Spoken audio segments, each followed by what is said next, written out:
Hello guys, सभी का session में वेलकम है। गाइस, एसएससी जेई का एग्जामिनेशन फाइनली ओवर हो चुका है। 3, 4, 5, 6 दिसंबर 4 दिन पेपर ऑर्गेनाइज किया गया मैकेनिकल का। तो यहां पर मैं सिर्फ मैकेनिकल की बात कर रहा हूं और चूंकि एग्जाम खत्म हो गया है तो बहुत सारे बच्चों के ऑब्वियस डाउट आते हैं कि सर पर्टिकुलर शिफ्ट में कोई क्वेश्चन ऐसा है क्या जिसका आंसर एसएससी ने गलत दिया है, यानी कि जिसमें हम ऑब्जेक्शन फाइल कर सकते हैं। सो दोस्तों, यहां पर मैं बात कर रहा हूं आज पहले 6 दिसंबर के एग्जाम की, क्योंकि बच्चों के अकॉर्डिंग 6 दिसंबर का एग्जाम काफी मॉडरेट लेवल का था बाकी शिफ्ट के कंपैरिजन में। तो आइए सबसे पहले शुरुआत करते हैं 6 दिसंबर से। कुछ क्वेश्चंस यहां पर मैं लेके आया हूं, वो क्वेश्चंस जो मुझे बच्चों ने सोशल मीडिया पर लाइक व्हाट्सएप पे या टेलीग्राम पर इंडिविजुअली शेयर किए हैं कि सर ये क्वेश्चन एक बार देख लीजिए, क्या हम इस पे ऑब्जेक्शन फाइल कर सकते हैं या नहीं। तो मैं आपको प्रूफ के साथ दिखाऊंगा कि आपको ऑब्जेक्शन फाइल करना भी है या नहीं फाइल करना है। तो ये सब हम यहां पर देखेंगे along with all the proofs. ठीक है, चलिए बेटा, तो शुरू करते हैं पहला क्वेश्चन। पहला क्वेश्चन यहां पर शुरू करते हैं। देखिए, पहला क्वेश्चन जो बच्चों का एक मुझे डाउट आया है, क्वेश्चन नंबर 115 है ये, लाइक 6 दिसंबर का पेपर है ये। इसमें पहला क्वेश्चन है कि rivers are commonly made up of. अब देखिए, पहला क्वेश्चन है कि रिवर्स जनरली किससे बनाए जाते हैं। तो हम सभी जानते हैं कि रिवर्स जो होते हैं बेसिकली प्राइमरली लैब ज्वाइंट के लिए यूज किए जाते हैं। रिवर्स जो होते हैं वो डक्टाइल मटेरियल से बनाए जाते हैं। लेकिन अगर हम यहां पर देखें, हम रिवर्स के बारे में नॉर्मली यही पढ़ते हैं कि रिवर्स जो होते हैं वो डक्टाइल मटेरियल से बनाए जाते हैं। तो यहां पर ऑप्शन देखिए, कॉपर है। कास्ट आयरन डक्टाइल नहीं है, कास्ट आयरन एक ब्रिटल मटेरियल है। बाकी अगर हम कॉपर को देखें, माइल्ड स्टील को देखें और एल्यूमिनियम को देखें, इसमें बच्चों को कंफ्यूजन है कि एल्यूमिनियम और माइल्ड स्टील को लेके जिस बच्चे की ये आंसर की है उसने आंसर दिया एल्यूमिनियम, ये सोचते हुए कि डक्टाइल मटेरियल है तो इसी का हम यूज करेंगे। बट ऑप्शन एसएससी ने दिया माइल्ड स्टील। तो आइए सबसे पहले देख लेते हैं। अच्छा देखिए, हम ये जो रिवेट्स है ना, ये दोनों चीज से बना सकते हैं, एल्यूमिनियम से भी, एल्यूमिनियम के अलॉय से भी और माइल्ड स्टील से भी बना सकते हैं। लेकिन प्रॉब्लम क्या होती है कि कई बार रिवेट्स में हमको हाईली स्ट्रेंथ रिक्वायर्ड होती है, बहुत ज्यादा स्ट्रेंथ रिक्वायर्ड होती है। तो ऐसे केस में हम नॉर्मली माइल्ड स्टील का इस्तेमाल कर लेते हैं। तो अगर मैं बोलूं तो एसएससी का आंसर यहां पर गलत नहीं है। लेकिन अगर आप ऑब्जेक्शन फाइल करने का अगर आपको मन है तो मैं आपको प्रूफ दिखा देता हूं। Text book of machine design, RS. खुरमी और जेके गुप्ता जी की बुक है ये, 2005 का एडिशन है। ठीक है ना, यूरेशिया पब्लिकेशन की है। यहां पर एक लाइन लिखी हुई है, देखिए यहां पर मटेरियल ऑफ रिवेट्स में, इसी बुक का है ये पेज। यहां पर एक लाइन यहां पर लिखी हुई है, जरा देखिए कि material of rivets must be tough and ductile, they are usually made up of steel. किससे? They are usually made up of steel, low carbon steel मतलब माइल्ड स्टील, क्योंकि माइल्ड स्टील क्या है, लो कार्बन स्टील है।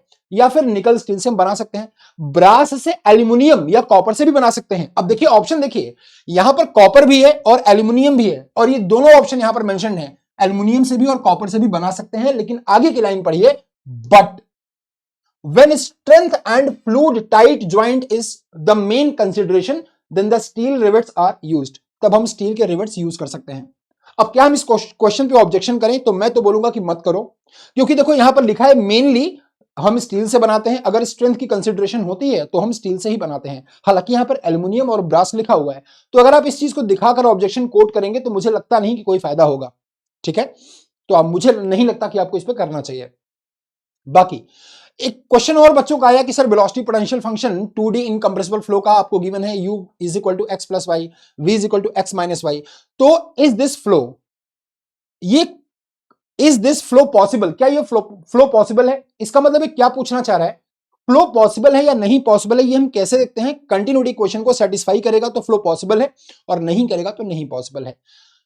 अब यहां पर देखिए, इस क्वेश्चन में अगर हम देखें तो एक बच्चे ने आंसर इसमें टिक किया था कि possible only when irrotational flow. SSC JE ने दिया है आंसर यस, ये एसएससी का आंसर है, एसएससी का, और बच्चे ने दिया है this answer option number D. हालांकि इस पे भी कोई ऑब्जेक्शन करने की जरूरत नहीं है क्योंकि बहुत इजी क्वेश्चन है। देखिए बेटा, अगर हम यहां पर सिंपली कैलकुलेट करें तो u इज इक्वल टू क्या गिवन है, x प्लस वाई गिवन है।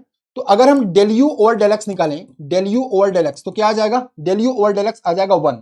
सिमिलरली अगर हम v is equal to x minus y है, तो अगर हम del v over del y निकालते हैं तो क्या आ जाएगा, -1 आ जाएगा। अब कंटिन्यूटी इक्वेशन क्या होती है 2D में, del u over del x plus del v over del y must be equal to 0 होनी चाहिए। तो ये 1 - 1 0 हो तो गया, यानी कि कंटिन्यूटी को सेटिस्फाई कर रहा है, यानी कि ये फ्लो पॉसिबल है। तो इसमें भी कुछ ऐसा गलत नहीं है कि जिसपे आप ऑब्जेक्शन फाइल कर सके। तीसरा जो क्वेश्चन है, why does the Clausius inequality provides a quantitative criterion for irreversibility in thermodynamics process। Question में पूछा है कि जो हम क्लॉसियस की इनइक्वालिटी पढ़ते हैं provides a quantitative criterion for irreversibility in thermodynamic processes. ठीक है, थर्मोडायनेमिक प्रोसेसेस मतलब आप बोल सकते हैं कि प्रोसेस का कॉम्बिनेशन साइकिल। एक्चुअली क्लॉसियस की जो इनइक्वालिटी है वो साइकिल के लिए ही होती है। ठीक है, तो यहां पर आप देखें तो क्लॉसियस की इनइक्वालिटी बेटा कहती है कि साइक्लिक इंटीग्रेशन जो होता है वो dq बाई टी क्या होता है, मस्ट बी लेस और इक्वल टू 0 होता है। अब जब साइकिल इरिवर्सिबल है तो यहां पर dq बाई टी हमेशा इरिवर्सिबल साइकिल के लिए जो cyclic integration dq by T है वो हमेशा लेस देन 0 ही होता है, मोर देन 0 हो ही नहीं सकता। अगर आपने cyclic integration dq by T more than 0 कर दिया इरिवर्सिबल साइकिल में, इसका मतलब वो साइकिल इंपॉसिबल हो गई। अगर आपने इसको मोर देन 0 कर दिया ना, ग्रेटर का साइन लगा दिया, इसका मतलब आप ये मानकर चल रहे हैं कि रिवर्सिबल साइकिल की एफिशिएंसी इरिवर्सिबल से कम होती है, जो कि पाप है। तो आप ये नहीं कर सकते, यानी कि ये एक स्ट्रिक्ट क्राइटेरिया है, ये होना ही होना है। तो ऑप्शन देखिए, ऑप्शन जो एसएससी ने दिया है, because inequality becomes strict in irreversible cycle. Irreversible cycle में इनइक्वालिटी एक स्ट्रिक्ट बन जाती है, बाउंडेशन बन जाती है, आपको लगाना ही पड़ेगा। ठीक है, तो इस वजह से जो क्लॉसियस की इनइक्वालिटी है वो एक क्वांटिटेटिव क्राइटेरिया प्रोवाइड करती है फॉर इरिवर्सिबल साइकिल्स या इरिवर्सिबल थर्मोडायनामिक प्रोसेसेस। अब एक और बहुत ही कंट्रोवर्शियल क्वेश्चन है, वो ये है कि एक बॉडी मूव कर रही है constant velocity on a rough surface, what can be said about the applied force and frictional force. एक बॉडी मूव कर रही है कांस्टेंट वेलोसिटी से किसी रफ सरफेस पे, what can be said about the applied force and frictional force. सबसे पहले नजर में आपको जो ऑप्शन लगेगा वो लगेगा ऑप्शन नंबर ए, कि अप्लाइड फोर्स जो है वो सॉरी आपको लगेगा पहली नजर में जो ऑप्शन लगेगा वो लगेगा ऑप्शन नंबर सी, कि जो अप्लाइड फोर्स है, जो अप्लाइड फोर्स है वो फ्रिक्शन फोर्स से ज्यादा है। किससे ज्यादा है? फ्रिक्शन फोर्स से ज्यादा है, क्योंकि नॉर्मली हम यही पढ़ते हैं कि अगर कोई बॉडी मोशन में है तो हम अप्लाइड फोर्स ज्यादा होता है फ्रिक्शन फोर्स है। ठीक है, तभी बॉडी मोशन में आती है। लेकिन यहां पर देखिए एक कंडीशन यहां पर गिवन है कि बॉडी की वेलोसिटी जो है वो कांस्टेंट है। सर बॉडी की वेलोसिटी कांस्टेंट है, आइए मैं इसको थोड़ा सा एक्सप्लेन कर देता हूं। देखिए यहां पर बेटा कोई बॉडी है, क्या है? कोई बॉडी है। ठीक है, बॉडी को मैंने अप्लाइड फोर्स लगाया, मान लीजिए कि अप्लाइड फोर्स इस डायरेक्शन में है, और मान लेते हैं कि बॉडी का एक्सीलरेशन भी इसी डायरेक्शन में है, क्योंकि हमने अप्लाइड फोर्स लगाया तो बॉडी इसी डायरेक्शन में एक्सीलरेट कर रही है। ऐसे केस में फ्रिक्शन फोर्स जो कि होगा म्यू इंटू एन, वो कहां लगेगा? पीछे की तरफ लगेगा। अच्छा, अब बॉडी अगर मैं यहां पर एनएसएल लगाऊं, यानी कि न्यूटन से सेकंड लॉ ऑफ मोशन, तो ये क्या बोलता है कि net force acting on a body is equal to m a, यानी कि नेट फोर्स जो होगा बॉडी पर एक्ट करने वाला वो एमए के बराबर हो जाएगा as per the Newton second law. Now यहां पर जो नेट फोर्स है वो क्या हो जाएगा बेटा? अप्लाइड फोर्स हो जाएगा माइनस फ्रिक्शन फोर्स, यानी कि mu N this friction force हो जाएगा इज इक्वल टू एमए। अब यहां पर ग्लिच देखिए, क्वेश्चन में ट्विस्ट क्या है कि वेलोसिटी कांस्टेंट है, और अगर वेलोसिटी कांस्टेंट है तो एक्सेलरेशन क्या है? 0 है। इसका मतलब एमए क्या हो जाएगा? 0 हो जाएगा। अब ये कंडीशन बन गई कि जो अप्लाइड फोर्स है ना वो हर कंडीशन में फ्रिक्शन फोर्स के बराबर ही होना चाहिए। हर कंडीशन में फ्रिक्शन फोर्स के बराबर होना चाहिए अगर कांस्टेंट वेलोसिटी रिक्वायर्ड है। तो इसमें भी कोई डाउट नहीं है। अगर आप में से किसी का ऐसा कंफ्यूजन है तो इसको दूर कर लीजिए। What is the primary function of governor? इस बार एसएससी जेईई ने जो आंसर दिए हैं ना वो थोड़े से अजीब आंसर दिए हैं। मतलब आपको देख के लग रहा है कि बहुत सारी चीजें सही हैं, लेकिन अगर आप क्वेश्चन को ध्यान से समझेंगे तो आपको समझ आएगा कि आपको एग्जैक्टली टिक क्या करना है। प्राइमरी फंक्शन गवर्नर का क्या है? To maintain constant speed despite load variation, मतलब अगर इंजन पे बाहर से लोड वेरी कर रहा है उसके बावजूद भी स्पीड को कांस्टेंट करना, या फिर टू इंप्रूव इंजन एफिशिएंसी या to control the fuel supply. अब कंफ्यूजन है इस ऑप्शन और इस ऑप्शन को लेके। आप सभी जानते हैं कि गवर्नर का काम फ्यूल की सप्लाई को कंट्रोल करना भी है और स्पीड को मेंटेन करना भी है, लेकिन गवर्नर और फ्लाईव्हील ये क्या होती हैं? Fluctuation of speed control devices. Governor का प्राइमरी जो काम है वो स्पीड को कंट्रोल करना है। मतलब स्पीड का अगर बाहर से इंजन पे लोड वेरी कर रहा है तो वो क्या करता है? थ्रॉटल वॉल्व को ऑपरेट करके गवर्नर की स्पीड को कांस्टेंट, इंजन की स्पीड को कांस्टेंट कर देता है। यानी कि गवर्नर का जो प्राइमरी फंक्शन है ना वो स्पीड को कांस्टेंट करना ही है, मीन स्पीड पर लाना है। अब ये काम वो कैसे करता है? तो फ्यूल की सप्लाई को कंट्रोल करके करता है।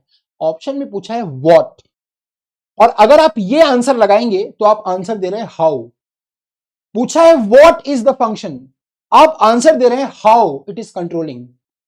ये करता है काम स्पीड को कांस्टेंट। अब कैसे करता है? तो फ्यूल की सप्लाई को कंट्रोल करके करता है। लेकिन आपसे क्वेश्चन में क्या पूछा है? What is the function. आपसे ये नहीं पूछा है कि how the governor maintains the speed constant. तब आप बोलते कि sir by controlling the fuel supply. लेकिन गवर्नर का काम ये है, अब ये काम ये कैसे करता है, तो इस वजह से करता है। फ्यूल की सप्लाई को भी जो गवर्नर कंट्रोल कर रहा है, थ्रॉटल वाल्व को ऑपरेट कर रहा है, वो क्यों कर रहा है, इसीलिए कर रहा है। यानी कि अल्टीमेट एम तो यही है। तो ऑप्शन नंबर 1 सही होना चाहिए, और मुझे नहीं लगता कि इसमें कोई ऑब्जेक्शन की जरूरत आपको है। तो इसमें ये आंसर जो एसएससी ने दिया है वो बिल्कुल ही सही आंसर है, कोई दिक्कत नहीं है। दिखा दूंगा आपको। चलिए मैं आपको एक बहुत ही शानदार बुक दिखाता हूं, थ्योरी ऑफ मशीन की। ये जो थॉमस बेवन साहब हैं, ये सीनियर लेक्चरर हैं मैकेनिकल इंजीनियरिंग के university and in college of technology Manchester में। कहां पर? मैनचेस्टर में। तो मैनचेस्टर में ये सीनियर लेक्चरर हैं, और आप सभी जानते होंगे, अगर आपने इनका नाम सुना हो, तो जो थॉमस बेवन की बुक है थ्योरी ऑफ मशीन की, that is one of the आलिशान book, one of the fantastic book of theory of machine. यहां पर मैं आपको पहले ही लाइन दिखा देता हूं, इन्होंने क्या लिखा हुआ है गवर्नर के बारे में। The function of governor must be carefully distinguished from that of the flywheel. Governor का जो फंक्शन है उसको फ्लाईव्हील से हम केयरफुली डिस्टिंग्विश करते हैं, मतलब दोनों का फंक्शन थोड़ा सा अलग होता है, दोनों में आपको डिफरेंस समझना पड़ेगा। द फॉर्मर, फॉर्मर का मतलब पहले वाला, मतलब governor. The former is required to maintain as closely as possible a constant mean speed of rotation of the crankshaft over long periods during which the load on engine may vary। Engine पे load vary कर रहा है, उसके बावजूद भी governor की जिम्मेदारी है कि गवर्नर इंजन की स्पीड को मीन स्पीड पर लाकर रखे, कांस्टेंट स्पीड पे लाकर रखे, भले ही बाहर से लोड फ्लक्चुएट हो रहा है। और ये काम वो कैसे करता है? हाउ। तो हाउ का आंसर है bye controlling the fuel supply. तो यहां पर जो आंसर दिया है मुझे नहीं लगता कि गलत है, ठीक है। तो ये आपके 6 तारीख के पेपर में मैंने पूरा पेपर चेक किया है, और बच्चों ने जो क्वेश्चन मुझे भेजे थे मैंने खुद से पूरा पेपर चेक किया है। 100 टेक्निकल क्वेश्चन थे, मैंने सारे चेक किए हैं। मुझे नहीं लगता कि आपको इस पर्टिकुलर पेपर में किसी भी ऑब्जेक्शन की जरूरत है। एक दो जो डाउटफुल क्वेश्चन, देखिए अगर आपका मन करता है ऑब्जेक्शन करने का, तो आप पहले ही क्वेश्चन को रेफर कर सकते हैं, मुझे ऐसा लगता है कि इस क्वेश्चन को। बट फिर भी मैं आपसे बोल रहा हूं कि इसका आंसर माइल्ड स्टील बिल्कुल सही है, कोई गलत नहीं है। हाँ, एल्युमिनियम और कॉपर से बनते हैं, लेकिन अगर आपको स्ट्रेंथ भी रिवेट में रिक्वायर्ड होती है तो बेसिकली हम ज्यादातर माइल्ड स्टील ही यूज करते हैं। अब आप ये क्वेश्चन, मैं आपसे क्यों बोल रहा हूं कि आप इस पे ऑब्जेक्शन अगर करना चाहें तो कर दीजिए, बट मुझे लगता नहीं उसका कोई रोल है। ये मैं किस बेस पे बोल रहा हूं? क्योंकि इस क्वेश्चन में ये लिखा नहीं है कि हाई स्ट्रेंथ डिजायरेबल है। तो अगर आप चाहें तो कर दीजिए, अदरवाइज मैं आपको रिकमेंड करूंगा कि ना ही करें, ठीक है। तो मुझे नहीं लगता कि इस वाले शिफ्ट में 6 तारीख में कोई ऑब्जेक्शन की जरूरत है। चलिए, अगर आपका भी ऐसा कोई क्वेश्चन है इस 6 तारीख वाले पेपर में, तो वीडियो के नीचे डिस्क्रिप्शन बॉक्स में बता दीजिए, या किसी भी शिफ्ट के अंदर है तो आप मुझे कमेंट बॉक्स में बता दीजिए। बाकी मैं बाकी सारे शिफ्ट पे भी 3, 4, 5 वाले शिफ्ट पे भी मैं एक कंप्लीट वीडियो करूंगा, जिसमें मैं आपको सारे ऑब्जेक्शन जरूर बताऊंगा, ठीक है बेटा। तो अगर आप सेटिस्फाइड हैं तो लाइक वाइक कर दीजिएगा, और जो भी आपके डाउट है वो कॉमेंट कर दीजिएगा। बाकी आप सभी की चूंकि आंसर की आ गई है, तो इसी वीडियो के नीचे डिस्क्रिप्शन बॉक्स में आपको एक लिंक दिख जाएगा एसएससी जेईई सीबीटी 1 का रैंक प्रेडिक्टर का। आप यहां पर इस पर क्लिक करिएगा, आप इसमें पूरा डेटा फिल करिएगा। इससे फायदा ये होगा कि आप अपनी रैंक, अपने मार्क्स आसानी से चेक कर पाएंगे, ठीक है। आपकी जो भी रैंक है, आपके जो भी मार्क्स आ रहे हैं, वो आप इजीली इसको चेक कर पाएंगे इस रैंक प्रेडिक्टर में। एक सेकंड मुझे दीजिएगा, जस्ट अ सेकंड।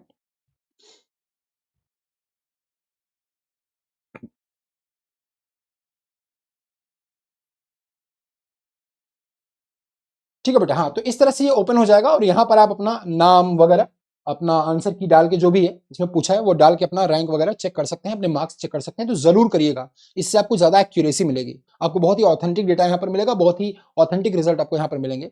तो आप अपनी रैंक को जरूर चेक करिए, डिस्क्रिप्शन बॉक्स में ही लिंक है, ठीक है। कोई डाउट है तो मुझे बताइएगा, और हम आपकी हेल्प करने के लिए हमेशा तैयार हैं। Thank you so much guys, and all the best.